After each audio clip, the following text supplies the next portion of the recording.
Josh Allen looking deep, going deep.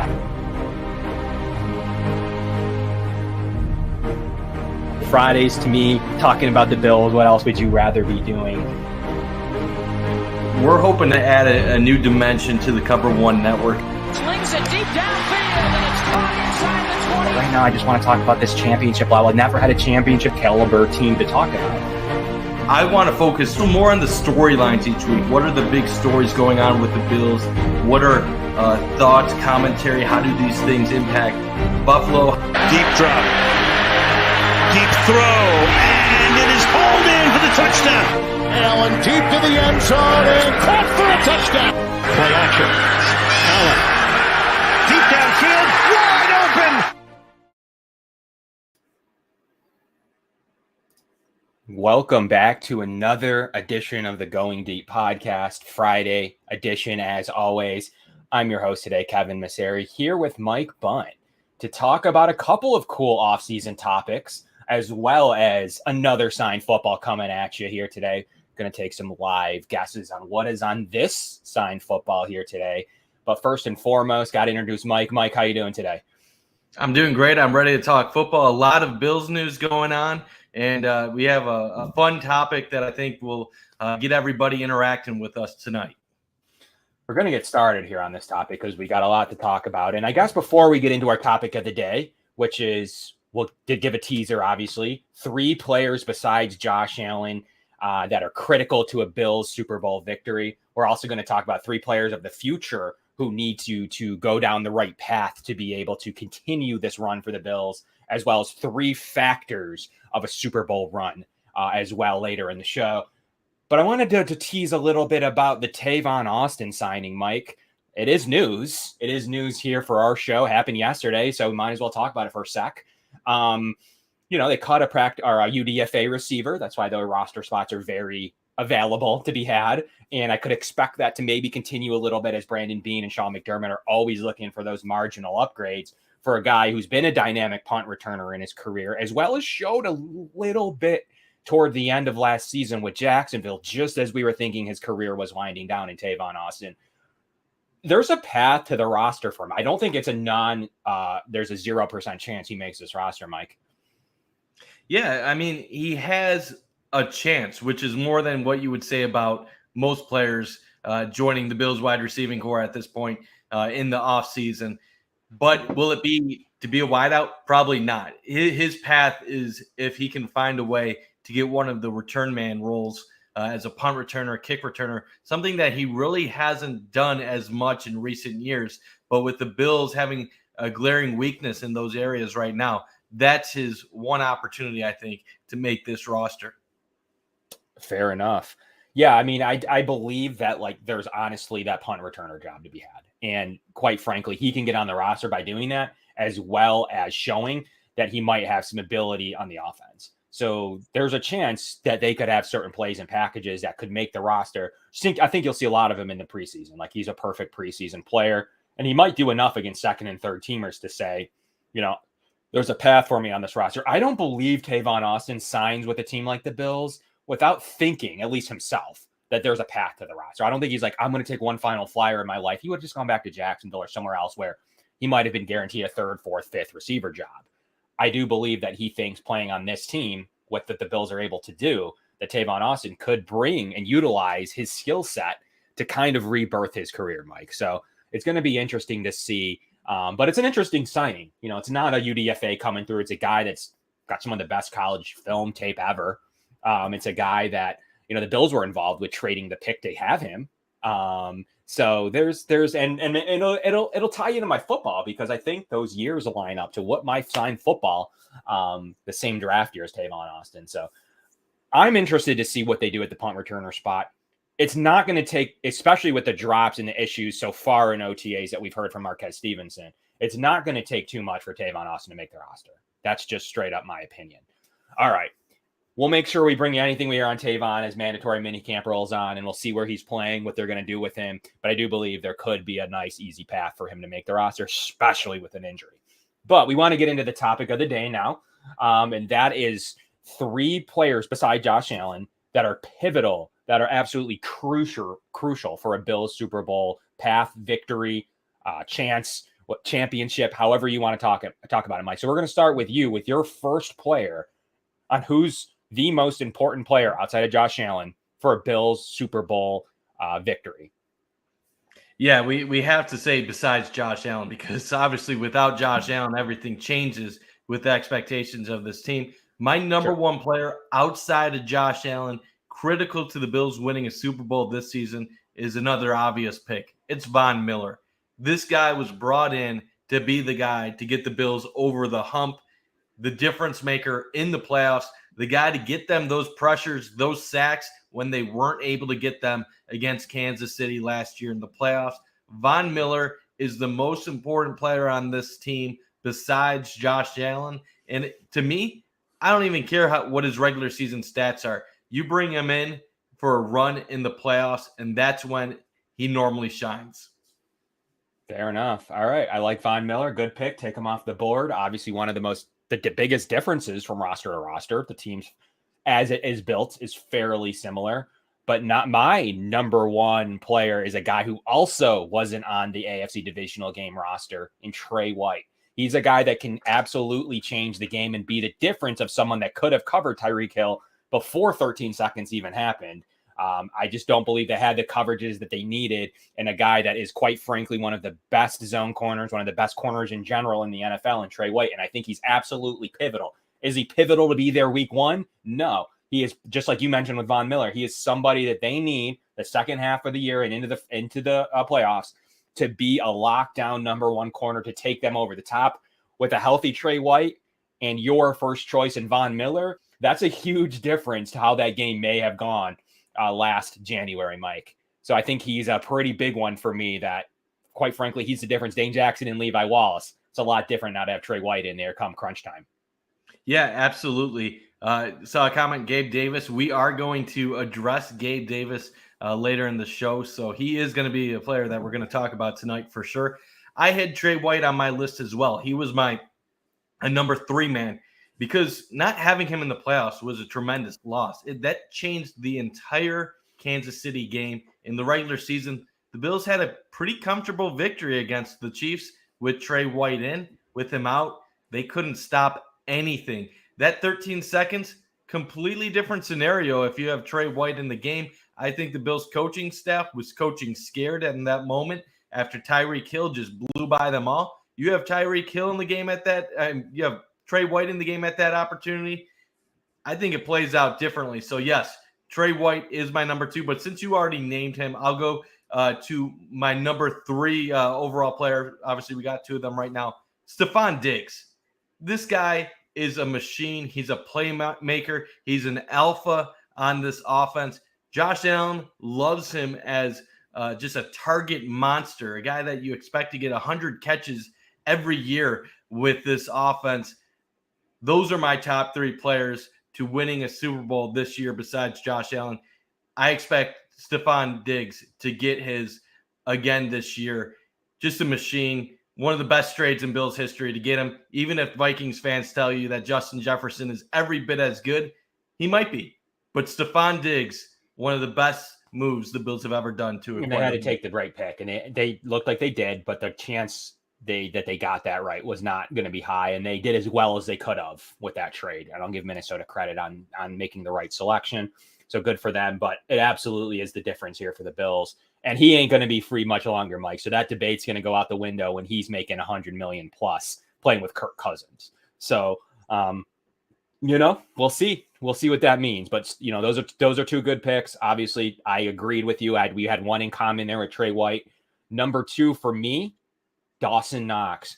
I think it's a position that the Bills have needed for a long time in the history. Back to the K-gun, the tight end is a total mismatch. It is completely a game-changing position. Tight ends are getting absolutely paid, as we saw this last week with David Njoku and Cleveland.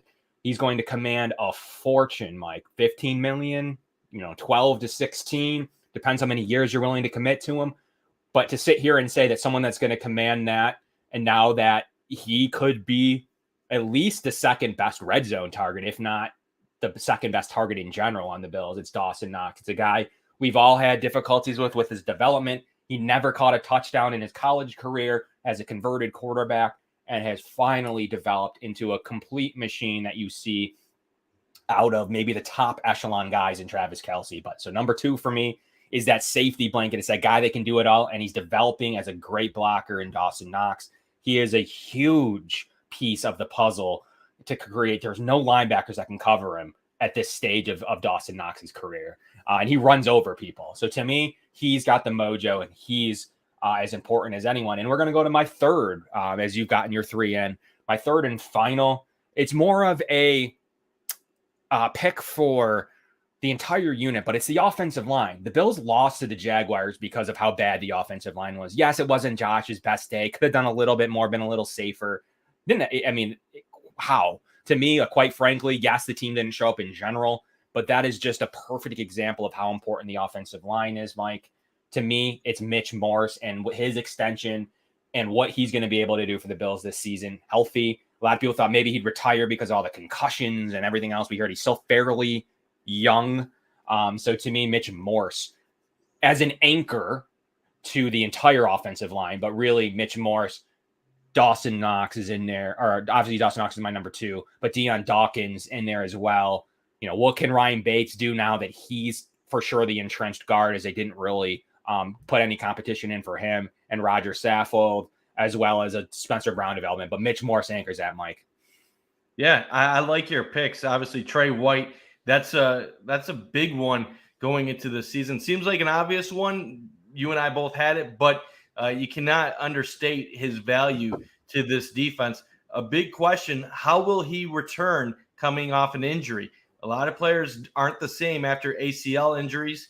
Will he be the same as we once saw from him? Is it fair to expect the same guy that we saw before he got hurt? We'll see. But Trey White and how he plays in 2022, that is an obvious one. Like your pick of Dawson Knox, like the offensive line. Obviously, I had Von Miller and I had Stephon Diggs, also easy choices. Honorable mention, I had Jordan Poyer and Micah Hyde as one player because you break them up and this defense is completely different. And I had Deion Dawkins as an honorable mention as well. See a quick mention for Groot.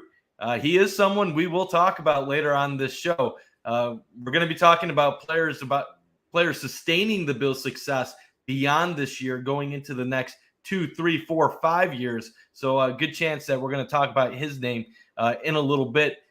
Kev, did you have any honorable mention guys? And if so, who would be the guys that were just outside of your top 3? My honorable mention is Gabe Davis, and as well as the safety tandem. The only reason I have the safety tandem in honorable mention is they were both playing in all cylinders. They played a great game against New England, but didn't have that final oomph in the divisional game. So that's why they sit in the honorable mention. Still one of the best safety duos in the league. Love everything Jordan Poyer and Micah Hyde do. Love that we're going to, by all accounts, continue to re-up them as long as they want to play here. But they are in my honorable mention as really important pieces to a Super Bowl push. But I couldn't quite fit them into my top 3 just due to they were available, that exact unit and this exact defense in the divisional game, as well as the championship game the year prior. So they were like right on the cusp of being super important. Mike, how important are they? I still have them in the 4 to 5 range. Yeah, it's really tough to undervalue them. And we've seen the NFL media and a lot of people undervalue them since they've come to Buffalo. But I think the one thing that helps and hurts them at the same time is they are such in sync with one another that you can attribute a lot of their success to their chemistry on the field. But you wonder, how would they be without that chemistry? And also safety, obviously an important position, but when you're talking about a lockdown corner like Trey White, an alpha wide receiver like Stephon Diggs, and even in your case, protection for Josh Allen, in my case, an edge rusher, Hall of Famer in the making in Von Miller. It's no slight to Jordan Poyer or Micah Hyde. It's just that there's better players at more important positions on this franchise. Any other team in football, you probably list them as your 3 most important, among your list of 3 most important players going forward. But let's go to the next category right now, Kev. three players that are going to be critical to the Bills' future. And I'm not talking about necessarily this year or next year. They could be players that have an impact this year and next year. I'm talking 3, 4, 5 years down the line when the Bills' Super Bowl window is starting to get to that point where they need to re-up. They need to replace some of the crucial, critical guys on this team. Who are going to be the players other than Josh Allen that the Bills will need to rely on at that point in time? It's an interesting one because I think you have to factor in contract, right? So this is where you maybe don't fit in Dawson Knox. You don't know how that's going to work out long term. I don't know. We don't know that they're going to pony up 15 millis to get that done. So simply for me, right off the bat, it's Gabriel Davis. He's a guy that is absolutely a workout warrior. He's a workout machine. You see it in the Bills embedded videos. You see what he can do alongside Stephon Diggs, alongside, Cole Beasley, but in this case, this year, Jamison Crowder. You've seen what he's been able to do and be the best receiver in the AFC divisional game. That was no joke. Stephon Diggs did his job, but absolutely freed Gabriel Davis, who absolutely feasted on his own no matter what coverage was called. He's an absolute warrior. He's playing on a 4th-round pick deal. I'll take the combination of Stephon Diggs and Gabriel Davis, who they also selected just 2 years ago, or 3 drafts now, with Stephon Diggs over just Justin Jefferson. So the Bills absolutely nailed it out of the park. Do have a controllable receiver now for 2 more years still, but he's absolutely pivotal to the continuing this going. He's on a $1 mil roughly a year deal. He's a huge piece of the puzzle right now and what the Bills are going to do. And quite frankly, wasn't one of my favorite draft picks. Not like I feel about Khalil Shakir. I remember at the time saying, okay, played at a lower program. Not sure if that's going to translate. Just a deep burner with some good length. Does he have some drop issues? Haven't seen any of that. Been one of the best players on the Bills roster. Absolutely pivotal to their future as Stephon Diggs is still young himself. But what a tandem to have right now as he's finally ready, I believe. The Bills proved it to give him the wide receiver 2 job. I'll let you know in a few minutes if I have Gabe Davis on my list here or not. But I'll start with maybe a little bit of a surprise to some people. I'm going to go with Kaiir Elam. I think he is critical to the Bills' long-term future. You have him on a rookie contract. Ideally, if he lives up to his draft position, you'll have him on this team for the next 5 years. If he does well, potentially even longer. This guy is a 1st-round pick. He's the 4th cornerback taken overall in the NFL draft this year. The Bills have had a ton of success with their secondary by taking, honestly, advantage of lesser talent and elevating them to another level. You could go on and on. Taron Johnson, Micah Hyde, Jordan Poyer, E.J. Gaines, Trey White. Honestly, he's a star. I don't think any of us expected that type of contribution from him right away. But obviously, we thought he was going to be a good player. But for the Bills to invest a 1st-round pick in Elam, they're expecting him to be a contributor. He might not be a star year 1, but I have big expectations for him. He has the physical tools. There's some things he needs to work on. Sometimes he can get burnt on a couple things, and he hasn't been the best tackler in the past, but he has the body and the skill set to be an impact player at the next level, and I expect him to be a critical part of the Bills' long-term future. Who do you have after Gabe Davis, though? I'm glad you asked, Mike. Thank you so much for being so courteous and giving me the opportunity to do this with you. I had Elam as my honorable mention, so he was an honorable mention. I do need to see him take a snap before I can say, but the upgrade there is clear. The Bills felt, we've all talked about it, just like we kind of did at running back a little bit. We talked about how the Bills don't really care about corner 2. We've talked about it. Levi Wallace, we'll trade for Gaines. We'll mess around with Kevin Johnson. We'll do a little bit with Josh Norman. Got some good production depending on who out of that unit, out of those guys. And to me, they proved it that, hey, we can take it to the next level with a corner 2. And that's the guy they picked. They loved his interview. Was he their corner 1 on the board? Probably not, but he was clearly pretty high. He was clearly 2 or 3, verifiably, their 2nd or 3rd best corner. Obviously it's Sauce Gardner, Was he third behind McDuffie or was he fourth? I don't know. But he was probably third on their board, and they might have felt between him and McDuffie there wasn't much left. So the Bills got a day one starter. Great honorable mention. I do need to see him play, though. However, my number 2 selection is going to be, I don't know. Is it, what do you use the word, obvious? Maybe.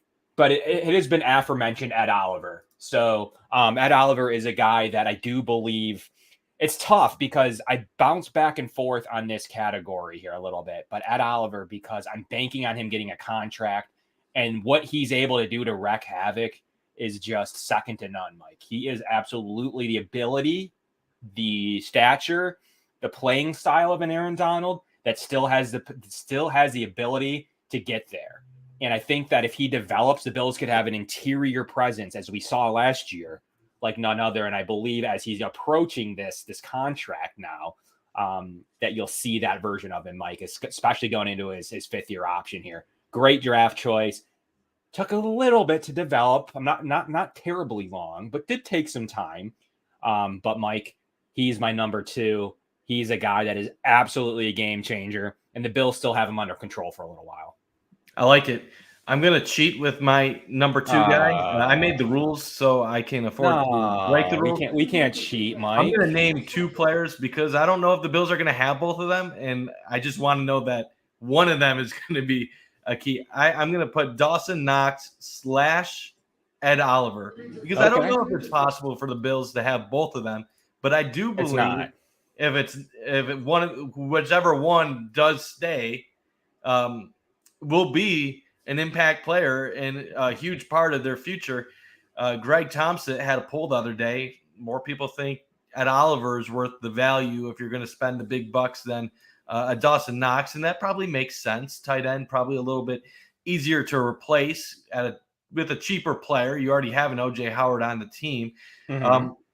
Whoever they do decide to go with, I think will be a huge part. Dawson Knox, while I do think fans get carried away with him at times, they try to compare him to the top 2 or 3 tight ends in the game. He's not at that level yet, but he's going to be a 50-plus catch guy with the potential for 7 to 10, 11 touchdowns a year going forward. If he stays on the Bills long-term with Josh Allen, he's going to be probably going down as one of the best Bills tight ends, if not the best pass-catching tight end in Bills history. But on the other side of it, it's Ed Oliver that's here long term.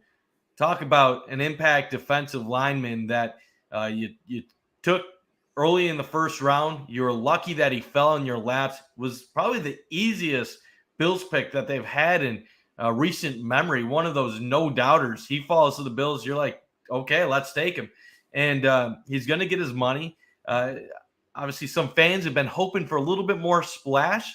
But with what he has next to him on this defensive line right now with Settle, Jones, Von Miller, Rousseau, this is kind of the season where you kind of expect it all to come together and have Ed Oliver feasting. And I think he's going to be a huge part if he is part of this organization going forward and their runs for years to come. Fair enough. Yeah, the last guy on my name, you already mentioned him there in your little breakdown. It's Gregory Rousseau. He's a guy that absolutely we've seen his advanced statistics start to pop now through PFF as being one of the best rookie in stops. One of the best, quite frankly, one of the best. And through preseason last year, he was able to do a lot. He did it against KC with that big interception. I believe personally, Gregory Rousseau is absolutely pivotal to a long stretch. We're talking about Von Miller for this season in your choice, and I'm talking about Gregory Rousseau for the future. He's a guy that needs to study Von Miller. He's going to get all the training. He's going to lean. He sat out his final year to the COVID year. He has all the opportunity in the world to develop and to be that next level player. So to me, it's Gregory Rousseau and what he's able to do for the Bills for the next 4 years, 3 plus a 5th-year option. And what he's able to do for the roster, Mike. So to me, I got Gregory Rousseau as a huge, kind of like Gabriel Davis. I'm kind of following the same path of stud in front of him, stud possibly Hall of Famers, to the young guy who isn't going to see double teams, could absolutely feast this season. If he develops, the Bills are in amazing shape on the defensive line. Ed Oliver, Gregory Rousseau. You see where I went with my selections. Yeah, I love the Greg Rousseau pick here. I actually have him as an honorable mention for me. Obviously, I had Kaiir Elam. You had him on your honorable mention. I think Rousseau is going to be a very good player in the NFL. What he did year one, just in the run game alone, was an elite level production. Where he needs to improve on is the pass rush. A lot of fans are going to talk about him being a double-digit sack guy. They're going to base it off of what he did at Miami. But the one thing he really needs to work at a little bit more is getting farther and quicker with the pass rush. He gets a lot of cleanup sacks where other guys get the pressure and he's there to finish it, which is good. He had a great stop rate, which Chris Kepner of Cover One put a nice little video together on Twitter earlier today, demonstrating that his numbers with stop rate percentage are better than other players like Khalil Mack and Von Miller when they were rookies. So you're talking elite level talent at times, but needs to improve in the pass rush aspect. That was the one criticism kind of coming out of college, was that he didn't have elite skills in that area. We'll see if it improves. But my third guy, you hit on him with your first target for future players that will need to step up. Gabe Davis. It's easy. Like, you look at this Bills team and you think, who is that star in the making? It's Gabriel Davis. He is the perfect number 2 right now for this offense. What he did in Kansas City last year was just sick.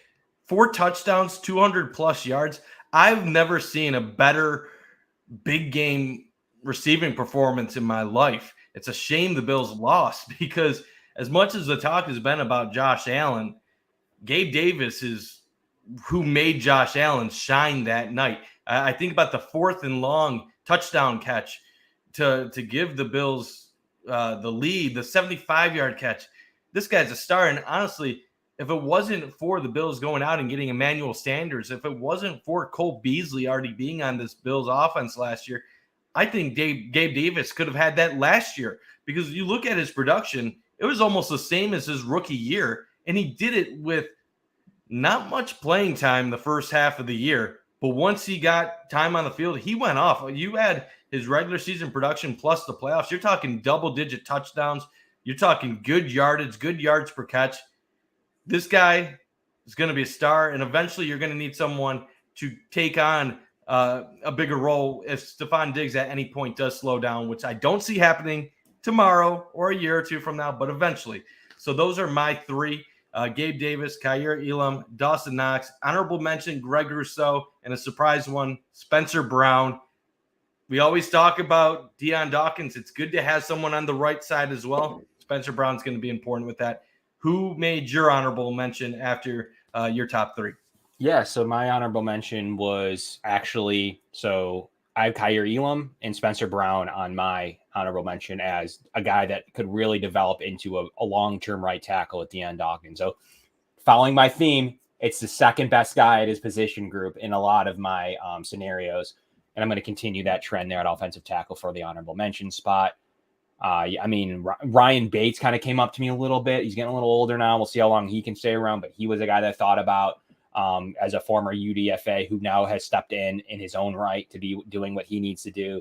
So I thought about him a little bit, but ultimately went with Spencer Brown. And lastly there for me is James Cook. It's a guy that, following the rookies, could really be game-changing in this offense. Can he develop into an Alvin Kamara type receiver / running back? It's something the Bills really have wanted, and they may have handpicked their choice in James Cook. To me, very interesting to keep trading down to accumulate 6th-round picks to risk it, but it must have been a guy that they felt comfortable with being their late 2nd, early 3rd.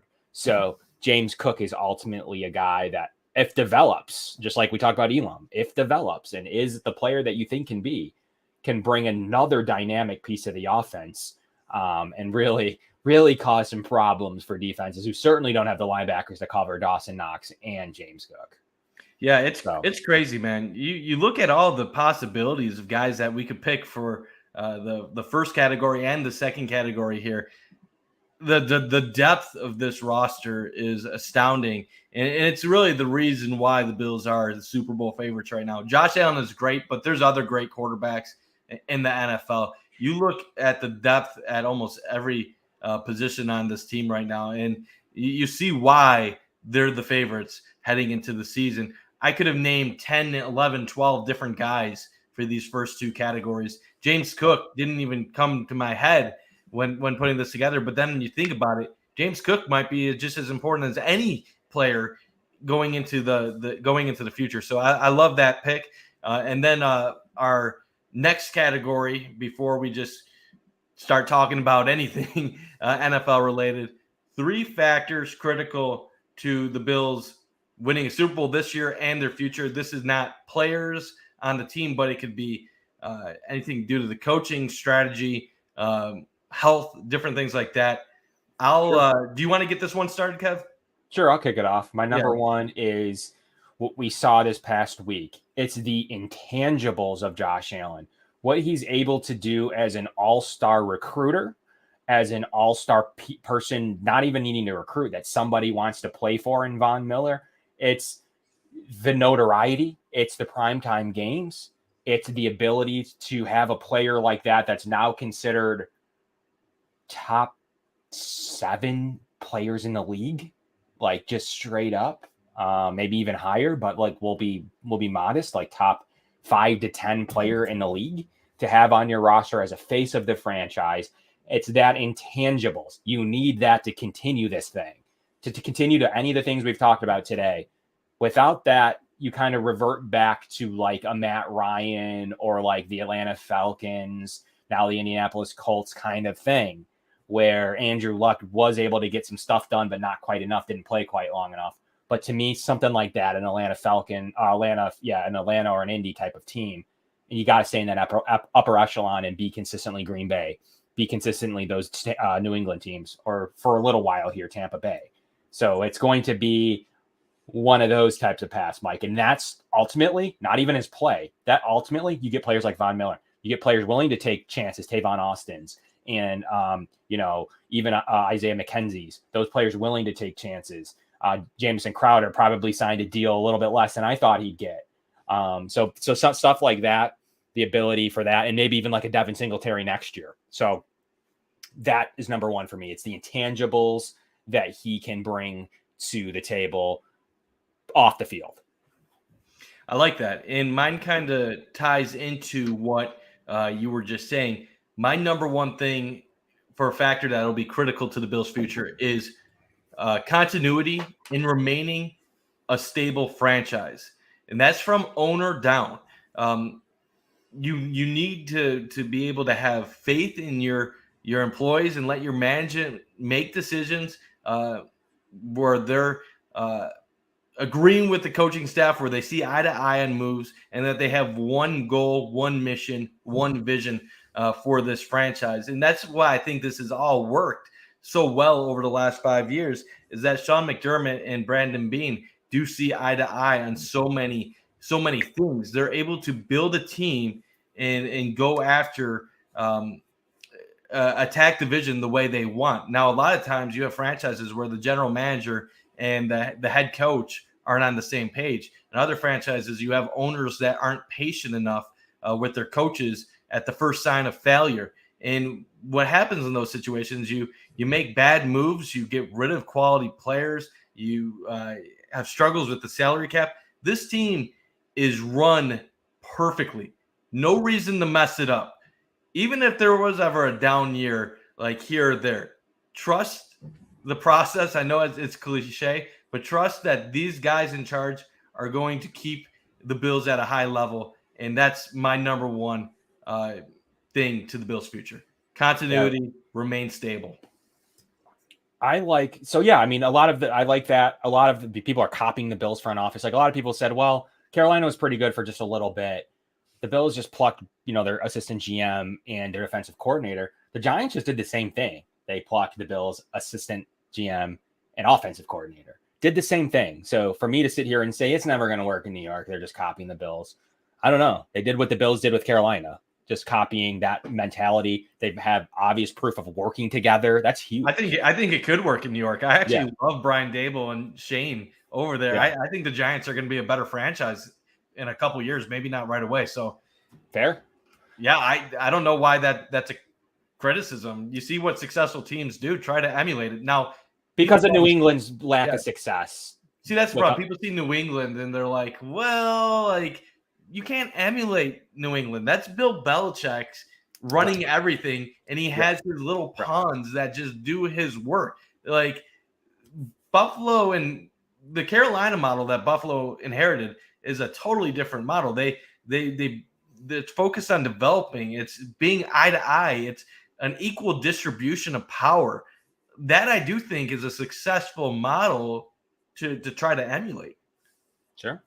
Yeah, I agree. I don't have any problem. I think the working relationship's huge, and you're going to see that across the league now, where it might have even been a Bills trend, and maybe there's other examples. I didn't do research on this prior, but there's definitely proof that like this GM has worked with this coach in some capacity, offensive coordinator, D coordinator.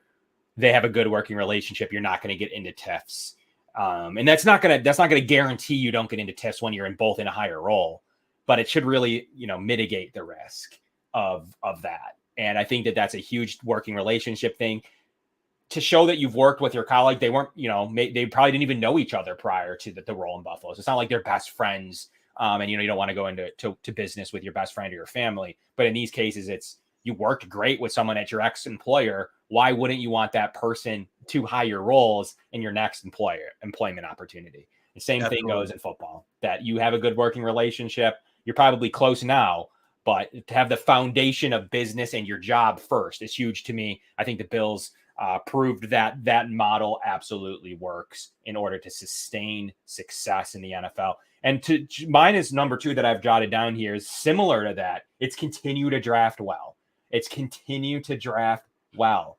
So it's very similar, but a little different and a little more pointed, that they need to draft as well as possible. We remember the great drafts of 2018, even 2017, whoever drafted that. I don't know. I still don't know who picked the 2017 picks. Is that McDermott? Was that literally Bean texting McDermott? Was that Whaley? I don't know. Whaley was the second place finisher in Pittsburgh. Good for him.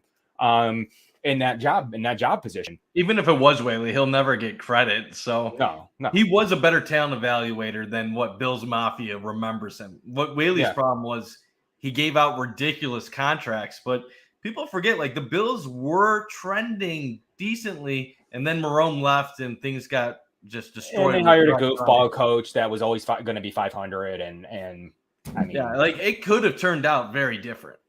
It could have. It was close. It was teetering on the brink. They found a great player in Tyrod Taylor. They were able to do great. I mean, decent for what the Bills quarterback woes were to that point.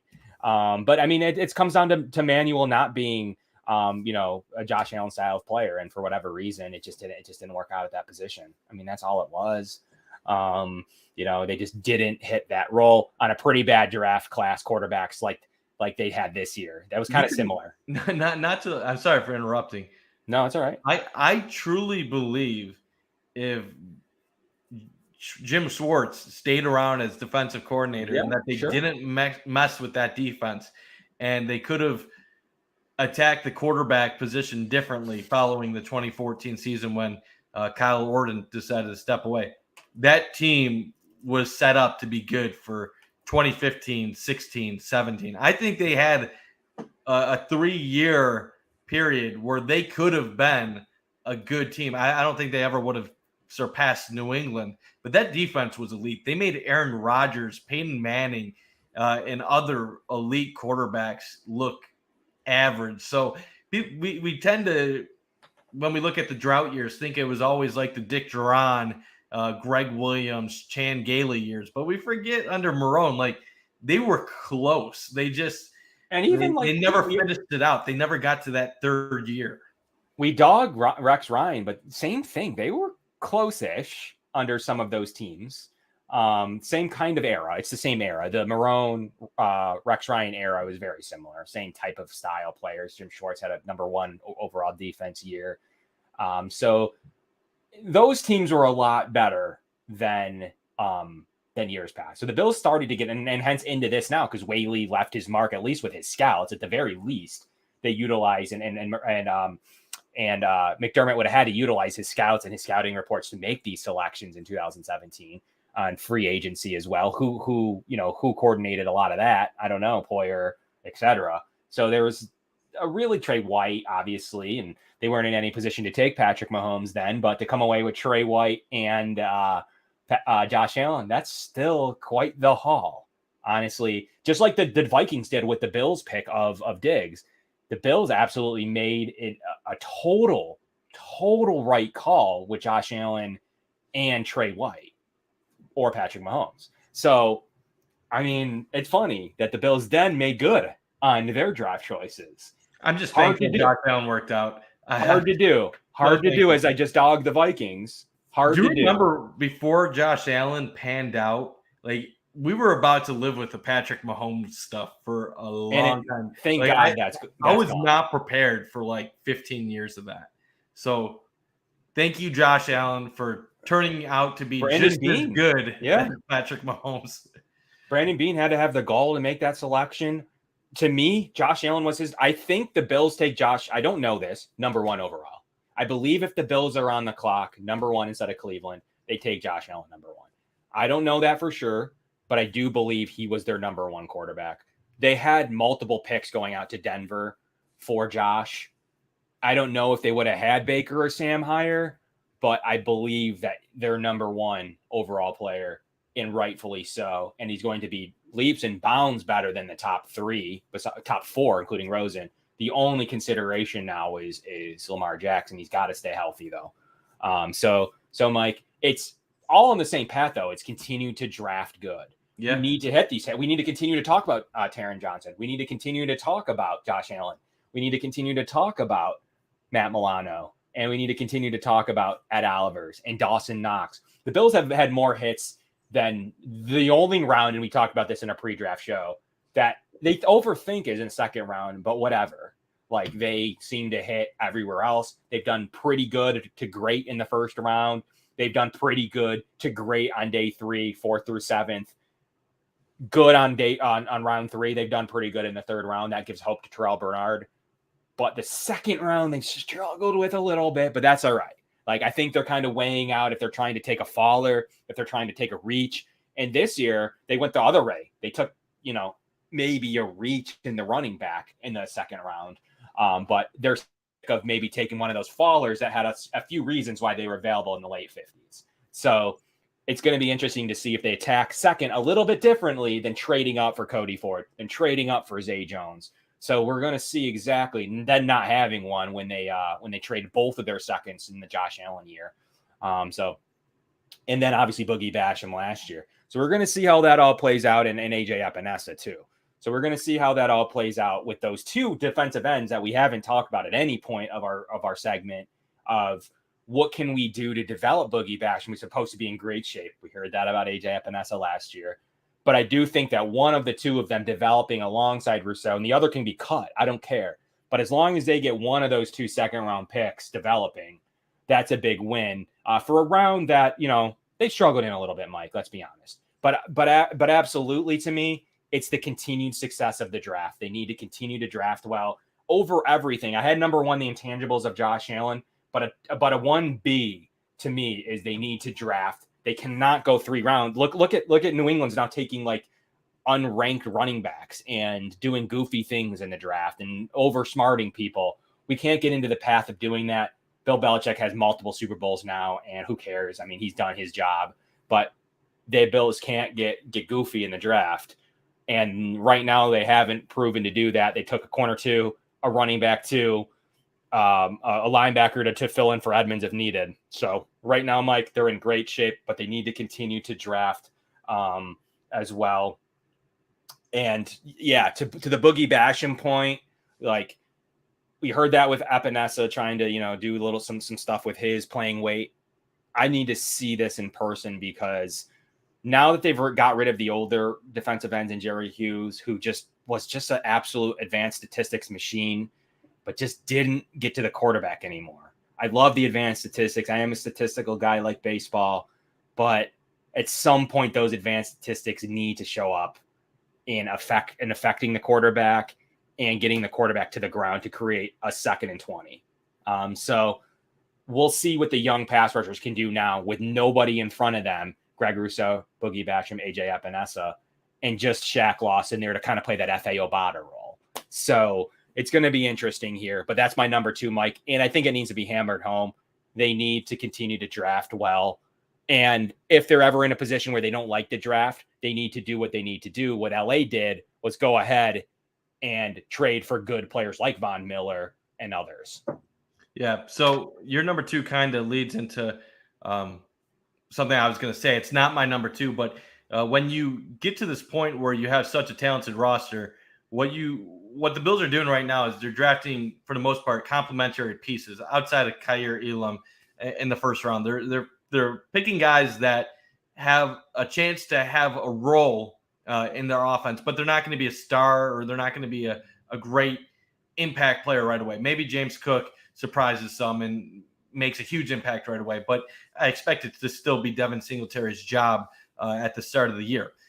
What's going to happen eventually is the way the Bills have developed some of these players, there's going to be tough financial decisions. They're going to have to let some people walk. And when those people walk, the Bills will have to then replace those guys in the draft.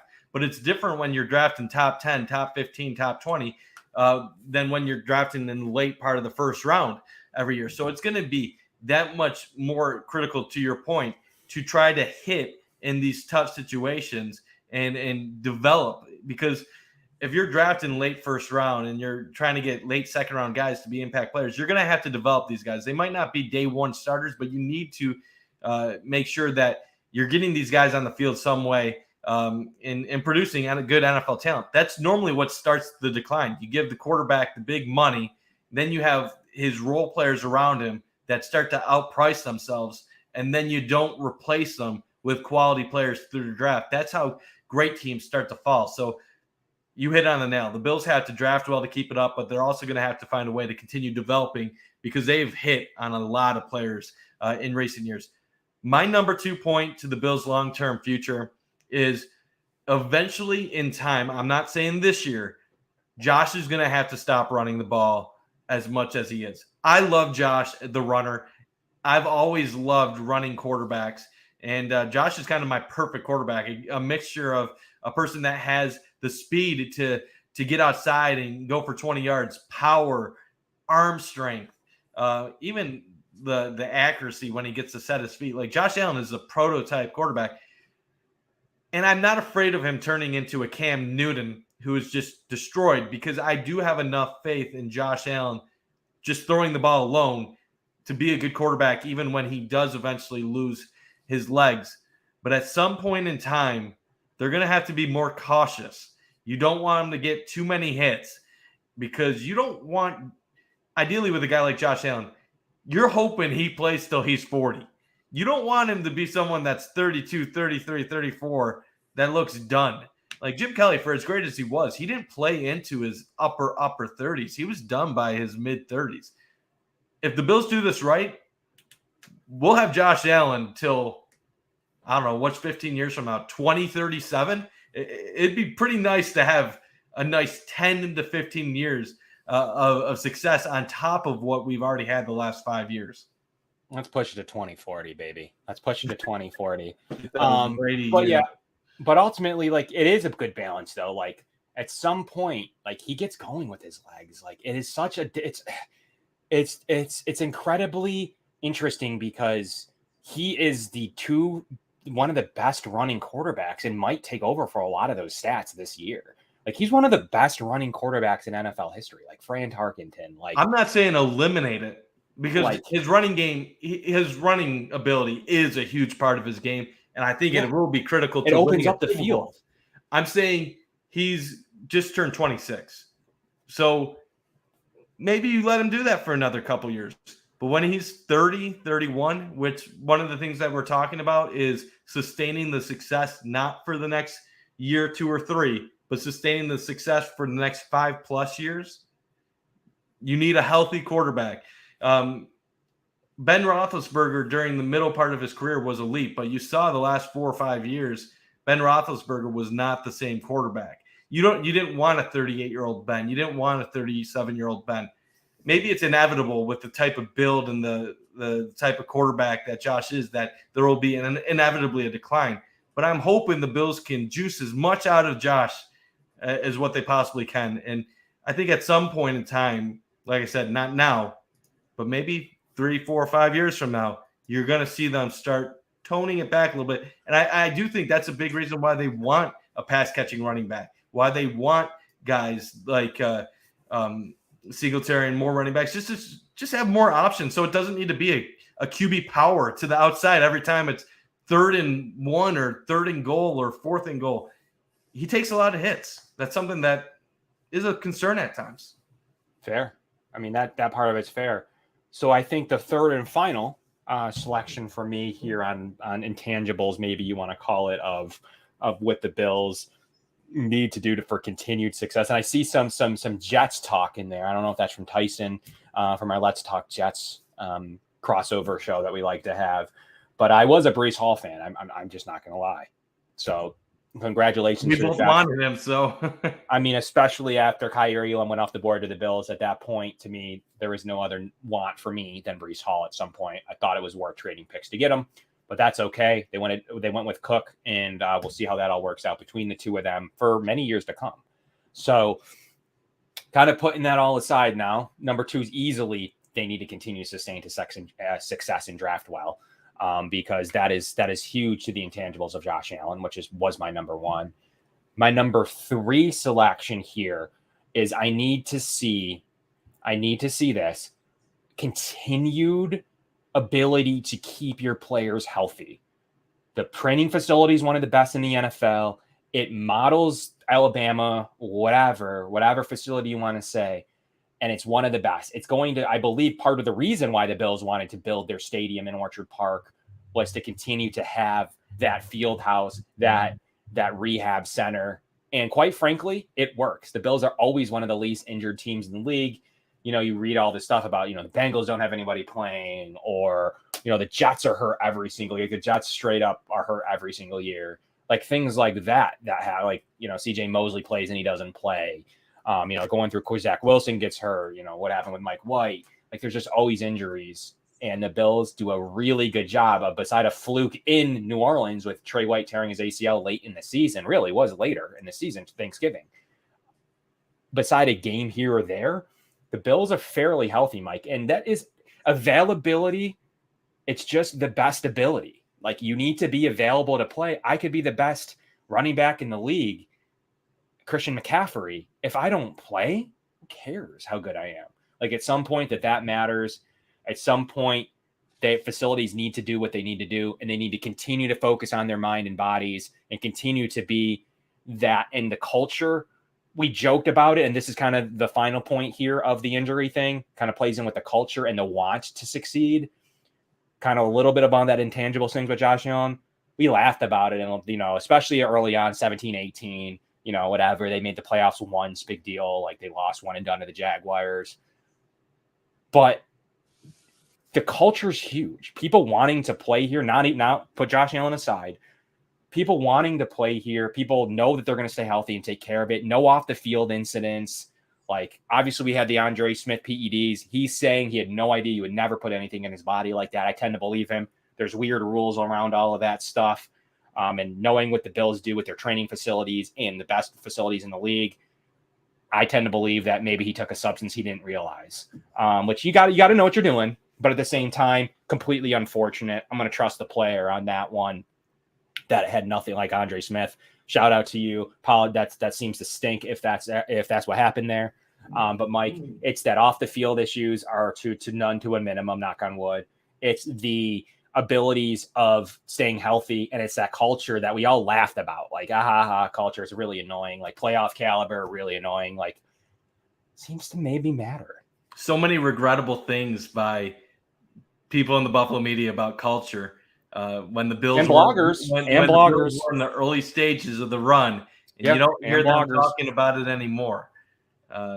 It's easy to crap on culture when your team is struggling and it's a new administration running things. But when you see that culture come together and how they lift each other, how they rebound from difficult defeats, how they keep fighting against adversity, Right, well, then your culture seems like a pretty significant part of your team. I can name some names in the Buffalo media that laughed at it and made fun of it over the years, but especially in a team sport like football where physicality and so much rides on emotions and momentum. Culture matters. I laugh when people say, "Oh, it doesn't matter." It does matter. Talent matters too. It's funny to laugh about it when you're, losing and or 9-7. It's funny to say that culture matters, but we've seen that Josh Allen's as close as anybody with his team and his culture, or excuse me, and his community, his friends, his family.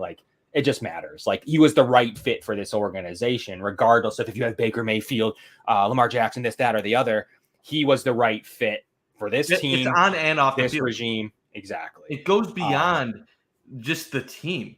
You see the most important players, the best players that have played for the Bills have had a bond with the city of Buffalo. This city is so much different than anywhere else in the NFL. A lot of players say things about the places that they play, and it doesn't mean anything at face value. It's made up crap. A lot of players, I love to play in the city. No, they don't mean it. And a lot of I would assume college players don't want to come to Buffalo. A lot of them don't want to go to the cold. They don't want to go to a small community. They know there's not a lot of things to go here. So that bonds them together as a team. But then once they get to know this community, once they get to be a part of it, and they realize how passionate this fan base is, it really and obviously with Ryan Fitzpatrick retiring, that he's another example of it. It's really something special. You saw how the team responded following the shooting, going out to that community to take part. Even the Micah Hyde softball game, switching on a dime to raise money for that community. It's huge. And that same bond is what can lift you in those times of adversity when times are tough. And yeah, it matters. You can laugh it off. I'm sure there's a lot of great teams, a lot of horrible teams that have great cultures too. But how many great teams do you see with just crap cultures? It's probably one of the reasons why the Tampa Bay Bucks, with some of the issues they had with Antonio Brown, fell apart last year. Culture does. And Brady and the coach and everything else. Yeah, they had you don't know, you can't see culture, but you know it when you experience one it. year of Brady, one more year of Brady, got Arians gone. That's funny to me, right? I mean, that's not random. Yeah, I mean that's a quarterback that won the battle between him and a coach. For 1 year. Bruce Arians was probably I'll continue coaching with whoever's my quarterback, but they chose the quarterback, and I think most teams would, even if it's just 1-2 more years of Brady and then moving on. To my final point with critical factors to the Bills' future, you kind of stole mine. I said Josh Allen's health, so you went health of the team. I went health of one player. But since you kind of already went over that, I'll go with offensive line protection. So we've seen the Bills give Stephon Diggs a huge deal. We've seen Josh Allen get a huge deal. Now Von Miller has a huge deal. We know there's going to be tough decisions. We've already prefaced that on our show. Yep. Well, eventually you're going to have to decide, are any of those guys that get money going to be an offensive lineman? Do we ever start switching the strategy and stop pumping money at our skill positions and start pumping money into our lines and then trying to draft skill positions? It's always the ebb and flow. Where do you put the money? And if you're going to put the money at the skill positions, you're going to have to hope to develop and get more from less with your offensive line. Now, great thing for the Bills, they have Aaron Kromer right now, and he's one of the best offensive line coaches in the NFL. He's also tough as hell to play for. He makes his guys switch, learn all the positions, and it can be hell at the beginning of training camp if you read up on Kromer and any of his practice tendencies. But it is going to be critical for the Bills to give Josh Allen all that protection. With guys like Stephon Diggs, if he gets, he can be deadly. But if this line ever falls apart, just because you have a $20 million receiver, just because you have Gabe Davis, if you don't have time to get it to them, you can still have games like the Jacksonville Jaguars where things fall apart. You can be a quarterback with all the talent in the world and fall apart due to injuries like an RG3. Now, RG3, obviously, that was really early in his career, and he had a horrible line in front of him. But if you have no protection, that's a quick way to derail a quarterback's future quickly. So if I'm not going to go with Josh Allen's health, I'm going to go offensive line protection. Either get more with less, or down the line, readjust your spending priorities. Start drafting a couple wideouts early, and then maybe putting some money in the offensive line to protect if the offensive line becomes a liability at any point in time. So, Kev, we've named our 3 players for the now, the future, and 3 critical factors for the Bills' future success. But I want to talk about the past right now. What was your reaction to Fitzmagic retiring the other day? Well, I mean, I thought it was coming when I didn't see his name come up in free agency. I definitely thought it was, we'll say, possibly on the table for the Bills to use as a backup quarterback. Like, I really thought that he was in the running, like a Case Keenum. I really thought he could have been in the running. And then when I didn't hear his name, I was like, he got hurt last year, didn't play with that hip injury. I thought it was about over for him, and love him to retire a Bill.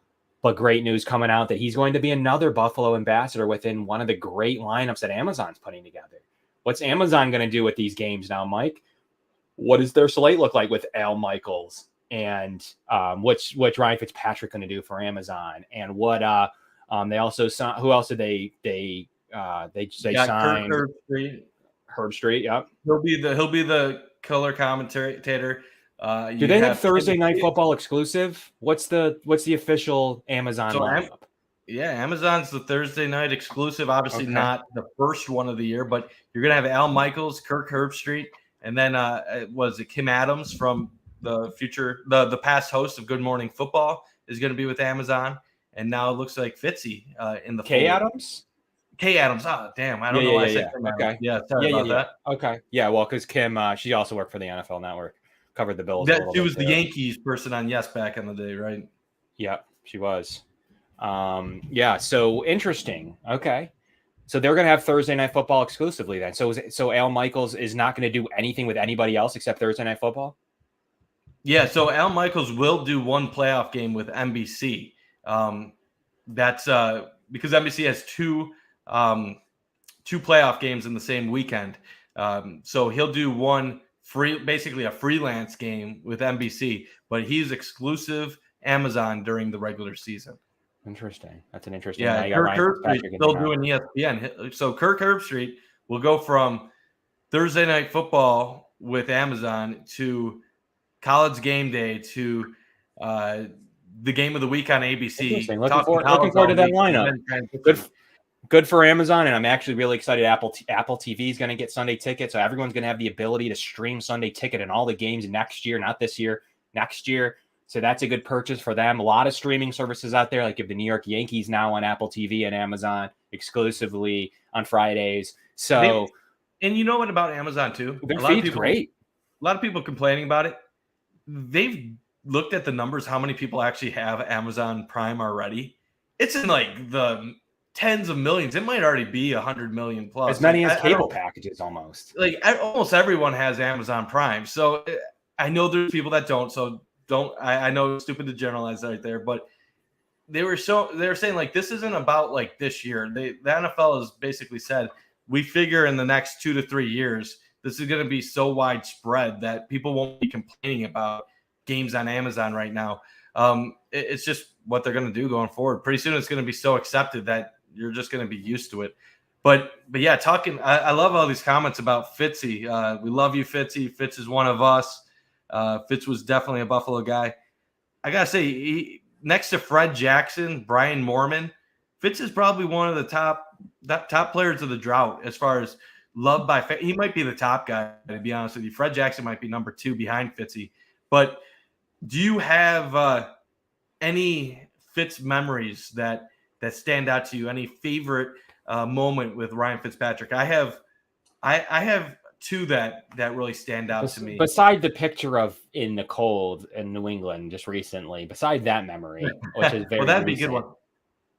My favorite Fitz memory was an actual in-person memory. It wasn't a game. It wasn't it wasn't something that you'd see on TV. So when the NFL strike was going on the one summer, I was an intern at Channel 7 in Buffalo, WKBW, and someone tips us off that they were going to have a practice at the one of the soccer complexes, the Salem soccer complex in East Aurora, and we went there. And Ryan Fitzpatrick was doing 7-on-7. He was throwing the wideouts and everything. And at one point there was a conversation about the owners, and I was just a 19-year-old intern at the time, and I said something like, talking to one of the other media guys there, I'm like, you really don't think the owners are stupid enough to actually let this strike go into the regular season? And Fitz must have been like 20, 30 yards away from me. He wasn't even close to me because I wasn't going to approach him. Out of nowhere, Fitz starts laughing. He looks at me. He's like, kid, those owners are greedy. He's like, don't underestimate anything that they're capable of doing. And I just, I was stunned. I'm like, first of all, he was listening in on my conversation from 25 yards away. And then he commented, I felt like an idiot, but then I was also like, that's pretty cool. I just got educated by a guy from Harvard who is the quarterback of my favorite football team. So that's probably my favorite Ryan Fitzpatrick moment, just because how often do you have a chance to actually have a NFL quarterback acknowledge you, especially as a 19-year-old kid, in this random out of nowhere practice. So that's my number one memory. Right. Okay. I like it. I like that thing where he did his power up move he had at one point. I like that win against New England where they need the ball, try Jackson, whatever, at the goal line to beat New England and take that away. Those are good memories. And then the picture last time. But I think he's just going to be an amazing ambassador on Amazon. And I bet more people have Amazon Prime where they'll see Ryan Fitzpatrick than NFL Network subscribers. Seriously, I don't know that is much different. So honestly, it's great that Thursday night lineup's going to be so good. Saw some questions about Apple TV Plus. That's literally just like Netflix. You download the Apple TV app, and they have their own original programming. And now buying games they're tonight airing the Yankees Detroit game, and they have really cool programming where it's really cool stats. It's really neat. It's like a good stream of the game mixed with some cool nuggets and betting and some stuff like that. So it's going to be cool to see it on some of these streaming services. As everybody's on the same streaming service, no one's going to be ahead, which I enjoy. Some people are 10 seconds ahead of others. Absolutely kills me on Twitter and here on YouTube or other places that we're doing reactions. If you wouldn't mind, everybody smash the like button so we can continue to bring good content. And leading into the final minute here, I wanted to spend. It's another sign football, all right? It's another sign football. It is a different year, different time. And we got 4 names this time from a Ryan, and I wanted to bring this one up, from a Ryan Fitzpatrick-led team. And some of these are Ryan Fitzpatrick targets that he threw the ball to. So I got 4 names here. If you want to list them off, if anyone gets them, I'm giving you this football. But you need to get all 4 names and within a reasonable amount of guesses. I can't have you having 100,000 guesses and then looking up a depth chart. But Ryan Fitzpatrick football with some really interesting names on here, Mike, from one of those Ryan Fitzpatrick-led teams. So let's see what you guys got. Stevie Johnson. Is there Stevie on there? And I gave it away with one of his main targets. And that's right. We got a Steve Johnson signature right there on the football. So that is a Stevie Johnson, one of my favorite footballs here. And we got some. Don't give it away. I'm going to guess you have Donald Jones on there. Don't give it away. DJ. No DJ. No Donald Jones. No DJ. Okay. I'll give that one away. No DJ on the football. By the way, just look this up while you were doing that. 148 million subscribers of Amazon Prime in the U.S. Don't know how many of those are repeat accounts, but that's almost half the U.S. population. That's a good amount of people. That's way higher than what you're going to see for different cable providers. So that's certainly a high number to get started with. Definitely got to be more than an NFL Network subscriber. So I don't know why anyone would complain about that switch. It's not like you're losing like your local games or something. It's like the Thursday Night Football. Like you're going to have more coverage on that. So there's the ball. Gonna be tough to nail all four, but we'll see if we can get close. I know what's his name last week got pretty close. You see the David Nelson one? I do see David Nelson guess. There is no David Nelson or Donald Jones on this football though. So not incredibly terrible guesses though. Not terrible guesses. Got two players on the defensive side of the ball here though. Guys that played, guys that started. So definitely some names that might be a little bit tougher to get on that side of it. So I'll give a few more minutes, Mike, to see what we got on the Marshawn Lynch. I do have a Marshawn Lynch signed and a CJ Spiller signed something, but not this Ryan Fitzpatrick. I like to call it the Ryan Fitzpatrick ball. Give you a final year. For some reason, some player wrote 2011 on it. I'm gonna say, you got a Garris Bird? Not a bad guess, no, but couple names right there with him though. That his rookie year, just like going in the whole like Bills memory vault. What a crazy like Bills career he had, like where he got the big contract, had I think 9 interceptions one year, and then just really not much after that. Yeah. But Takeo Spike's a little bit before this football. Yep, Takeo is a little bit before the football.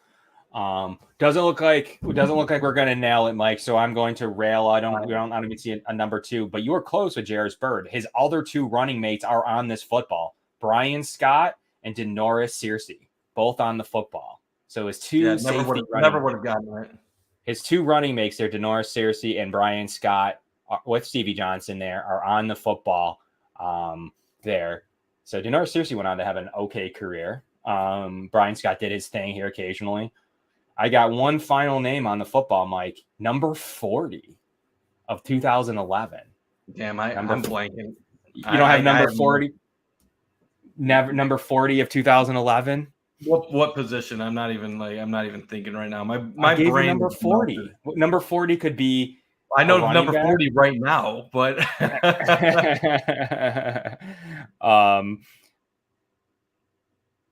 yeah. So number 40. Let's see if we got it. It could be a linebacker. Could be just be a fill-in player on those years, especially where they were. You're gonna make me like cheat right now and like. Yeah, I want someone to cheat. I need someone to. I'm not giving any more names. There's 3 names out of the 4.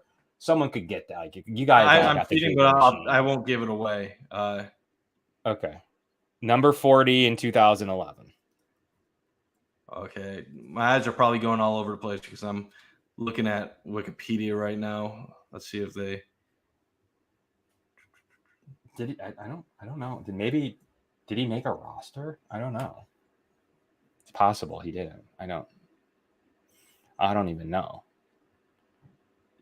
Dude, my brain is just not working. I think this is one that you gotta just give it away. It's NFL running back. We were right around it with the 2 that we guessed were the stars. Johnny White. Did anybody have Johnny White? No way. Johnny White. Dude, no Johnny White. You have a football with 3 starting caliber players, and then you have Johnny White on there. Like, isn't that great? How does that even happen? Like, hey, that'd be like if you had like a football with like Josh Allen, Stephon Diggs, like Singletary, Von Miller, Micah Hyde, and then like out of nowhere you have like Jake Kumaro. That's on the roster. Like, did Johnny White? We drafted him 5th round pick in 2011, so he was a rookie. So maybe that's the reason of the football was that like maybe there was thoughts that 5th round running backs that was all the jam back in 2000. We talk about it still of like these. Dude, where did he go to school? Was that the UNC. Was he UNC? I don't know how I remember that, but I didn't remember anything about him. People liked him that year, so that's probably why the signature's there. I wanted the signature with him and Stevie. You know what would be a good episode heading into during like a preseason game. Well, I don't know. They don't have any Friday night preseason games, I don't think. Yep. But just to do like the Bills preseason heroes of the past. Like, try to name as many of like those preseason hype guys as you can remember. God, there's been so many random people on this franchise. How about this roster? The backup to Johnny White was Emmanuel Moody. Does anyone remember Emmanuel Moody in practice? I remember the name. I remember the name. Okay. Wow. You remember the name.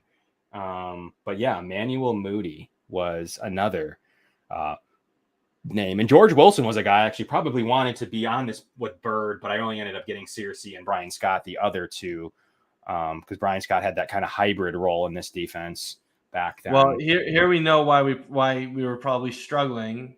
He switched to 20 in 2011. I'm sure he didn't want 40 You're misguiding us. we were looking for the wrong number. He signed at number 40. I got a vintage Johnny White number 40. I'm surprised they're letting Von Miller wear number 40. Yeah, Johnny White did for this franchise for literally preseason only, and then he probably made the roster and switched to 20. But that's interesting. He had no entry for 40 on Football Reference. So that's a good trivia. Who was better, him or Williams? Who was the better UNC running back on the Buffalo Bills? Johnny White or Williams? I don't know. Did Johnny White only played one game. What did Johnny White NFL stat? I gotta. Did he do anything? Was he that bad of a pick? People liked him at one point. Buffalo, 12 games, 12 rushes for 38 yards, and he did score one first down. One first down for Johnny White. Our show, once you get past the first hour, Kev, it's something else. We go into uncharted territory that you will not find anywhere I probably else. wanted that signature, Mike. I had some high hopes for Johnny White. Didn't pan out. You will not get content. You will not get content like this anywhere else. Who even knew on the Cover Who One even network. remembered about Johnny Scott? I have his autograph here. Johnny Scott with Stevie J and some others. Great football. I guess it was kind of no one was ever going to get. The safeties were guessable though because you were close. Yeah, the safeties seriously was good enough. Yeah, Brian Scott did some stuff too. Yeah, both of those guys could have.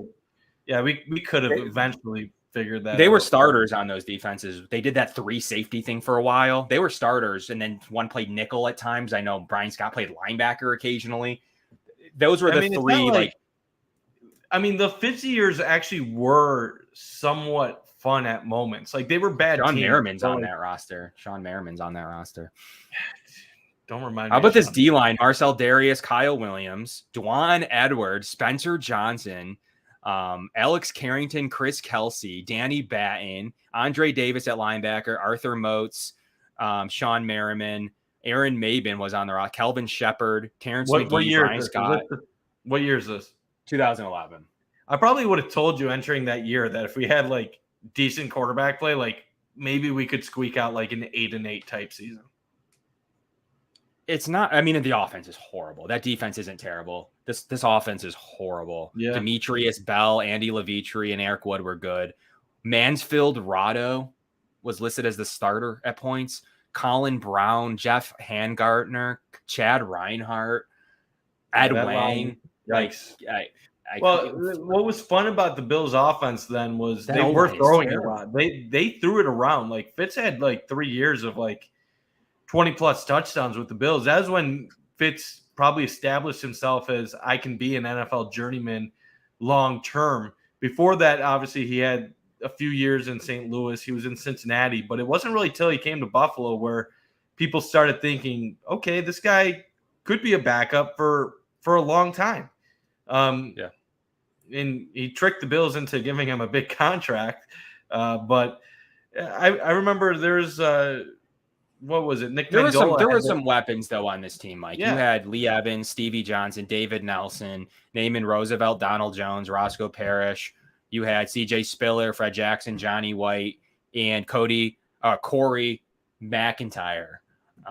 So Eric Pierce. So I mean, with Fitzy. So David Nelson had a couple good years and made Bills fans believe that he was a decent player, and then just all ended abruptly.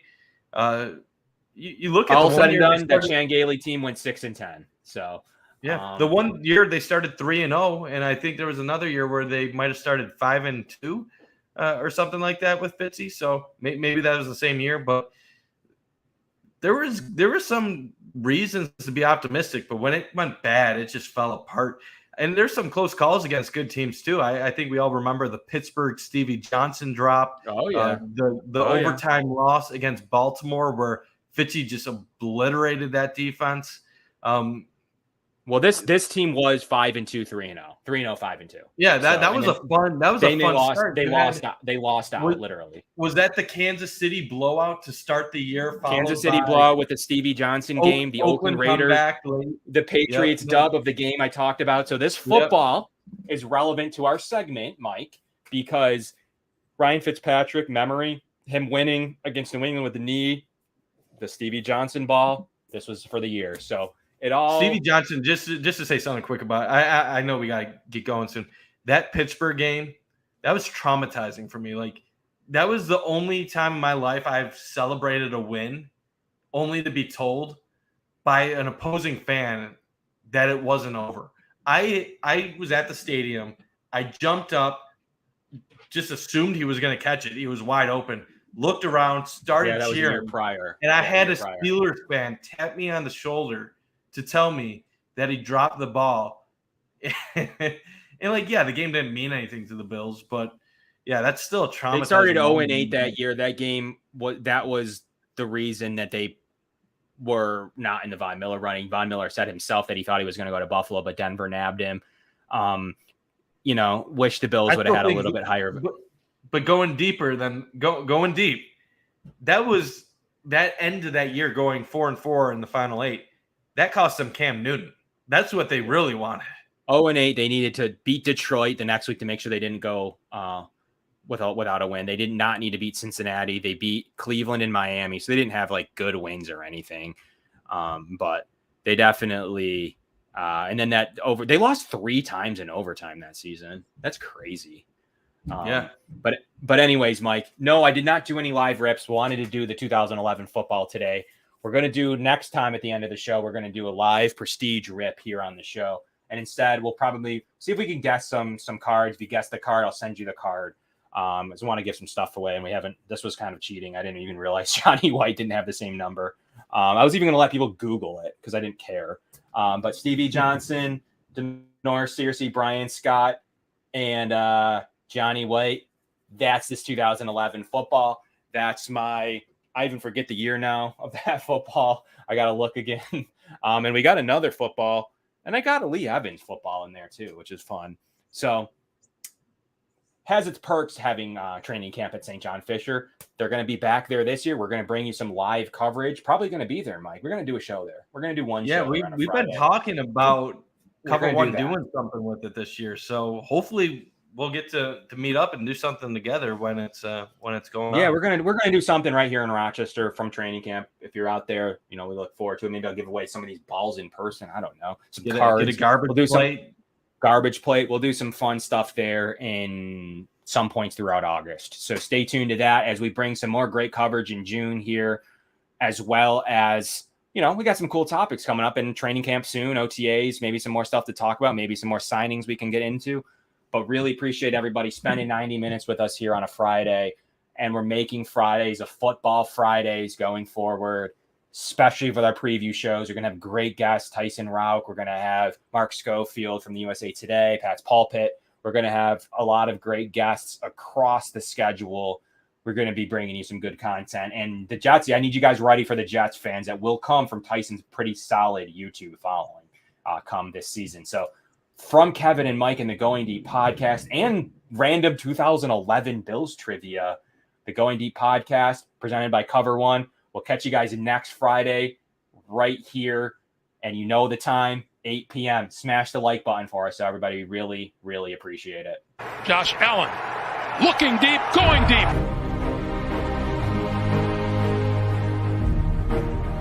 Fridays to me, talking about the Bills. What else would you rather be doing? We're hoping to add a new dimension to the Cover One network.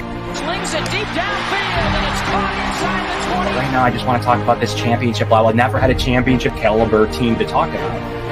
I want to focus more on the storylines each week. What are the big stories going on with the Bills? What are thoughts, commentary? How do these things impact Buffalo? Deep drop. Deep throw. And it is hauled in for the touchdown. Allen deep